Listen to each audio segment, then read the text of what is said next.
हमारे देवासी समाज के प्रदेश अध्यक्ष रहे और प्रदेश मंत्री रहे भारतीय जनता पार्टी के, गोपाल राम जी के पोतर भी है। तो ये सब लोग मिलकर के हमने ये सब कार्यक्रम रखा। उसमें हमने ये तय किया कि पहली बार एक राजस्थान के अंदर ऐसा महासम्मेलन हो रहा है जो समस्त रेबारी समाज, 32 जिलों के रेबारी समाज एक मंच पे आ रहे हैं। ये सबसे बड़ी खुशी होनी चाहिए। और उसके बाद हमने निरंतर तारीख की घोषणा की कोर कमेटी के द्वारा, और हमारी मीटिंग सिवाड़ा के अंदर रखी गई। बहुत भारी मीटिंग का आयोजन हुआ। उस सिवाड़ा की मीटिंग के बाद में हमने और तारीख डिसाइड की, नागौर की हमने मीटिंग, उसके बाद हमने सांजू के अंदर की।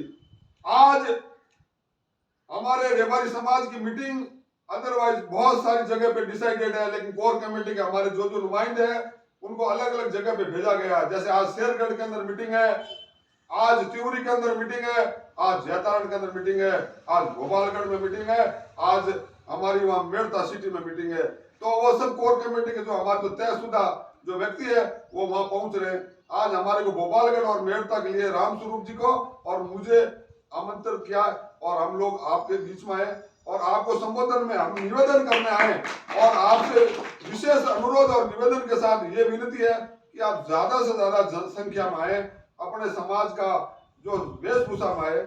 और एक मारवाड़ी में अभी किशन साहब ने कहा कि पहले तो गिनती होती थी वो अलग थी, अब अपने माथा गिरावना पड़े राजनीतिक में तो समाज की ताकत बढ़े, अन्यथा अपने को कोई पूछेगा।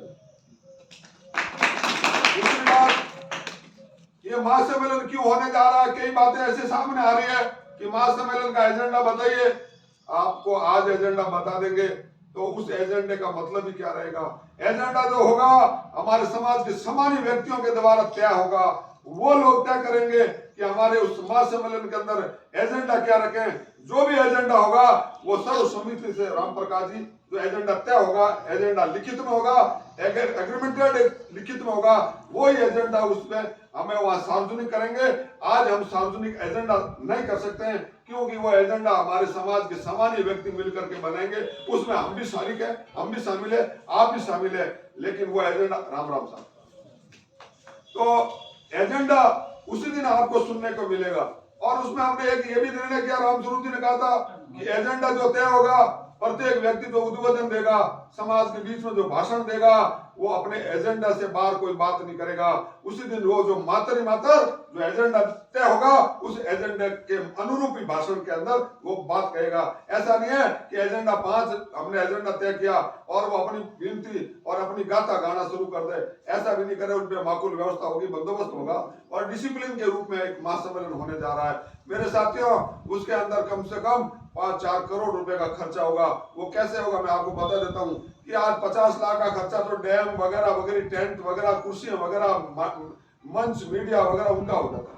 लेकिन मेरे साथियों, एक गांव से आप भोपालगढ़ के अंदर 22,000 की संख्या बताते हैं कि हमारे रिवारियों के वोटर्स हैं, तो एक बस के अंदर 50 या 55 लोग आते हैं। आप बसों का व्यवसाय आपके भोपालगढ़ में लंबे टाइम से समाज का, आपको पता है कि एक बस के अंदर 50 या 55 लोग आते हैं।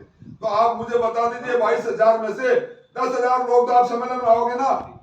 10,000 को मल्टीप्लाई करो, 55 आदमी के बस में आते, 10,000 के लिए कितनी बसों की जरूरत पड़ती है वो बताओ गुलाब जी हमारे को, मल्टीप्लाई कर 110। अब भोपालगढ़ के अंदर 110, मैं 22,000 का 10,000 लोगों को जोड़ा मात्र तो 10,000 लोग यहाँ से अगर आते हैं तो 110 बसों की जरूरत पड़ती है। तो 110 बस आती है राम प्रकाश जी, तो एक बस वाला 10,000 रुपये का खर्चा होता, तो 100 बस का मल्टीप्लाई करिए 10,000 से कितना हो गया, 1 करोड़ के आसपास कितना हो गया। तो मेरे कहने का मतलब है कि 10-20 लाख रुपए यहाँ से खर्चा हो गया। तो पूरे राजस्थान प्रदेश से आ रहे हैं लोग, तो हरियाणा, पंजाब, यूपी, एमपी में रेबारी समाज निवास करते हैं। वो तो कमर कस के तैयारी करके बैठे हैं कि हमें जोधपुर जाना है, 27 अगस्त को जोधपुर जाना है। तो मेरे साथियों, आपको कम से कम भोपालगढ़ के अंदर 22,000 जनसंख्या है, रेबारियों की मताधिकार है उनका, तो उनमें से कम 10,000 लोगों की हमें आवश्यकता है। हम आपको पूर्व जो विनती करके जा रहे हैं कि आप कम से कम प्रत्येक गांव के अंदर एक बस भरने की क्षमता है। आपके भोपालगढ़ इतने बड़े बड़े गांव है, पबजी, वीरावास, जैसे आपने कह दिया कि एक बस की जवाबदारी मैं लेता हूं, एक बस की राम प्रकाश जी ने ले ली, किशन शाह ने एक बस की ले ली, प्रहलाद जी ने एक बस की ले ली, वैसे छोटू जी ने एक बस की ले ली, वैसे करते करते करते हमारे समाज के यहाँ हमारे प्रेसिडेंट मास्टर सचिव साहब ने ले ली।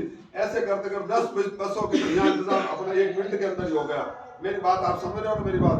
10 बस का इंतजाम तो अपने 1 मिनट में हो गया, लेकिन 10 आदमी और है मेरे नजरों में जो तो वो कह रहे हैं मेरा नाम लिया नहीं, बाकी मैं भी बस लेके आता, लेकिन मैं नाम जानता नहीं, माफी चाहता हूँ, लेकिन आपका नाम उनसे भी अग्रणी रहेगा अगर आप बढ़ चढ़ करके भाग लोगे और जनसिंह के अलावा उनसे भी बड़ा नाम आपका होगा।